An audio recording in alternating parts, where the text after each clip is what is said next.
आज पता चल ही जाई दूध में कितना पानी बा और भोजपुरी में कितना ताकत बा। दूध के दूध पानी के पानी करे के बा।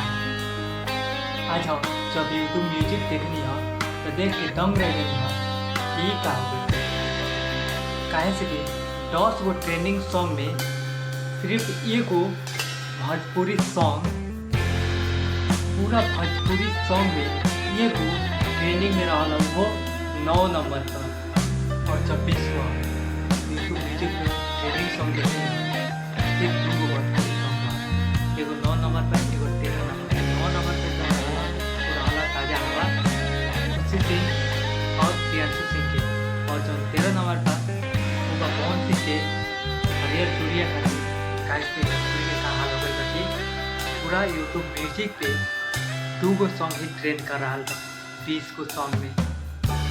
ओमे ना खेसारी लाल के एक सॉन्ग बा, ना नीलकमल सिंह के, बाकी सिंगर के भी नहीं के। गाइस भोजपुरी के पावर एक दिख रहा था कि कितना पावर बा, कितना क्रेज बा।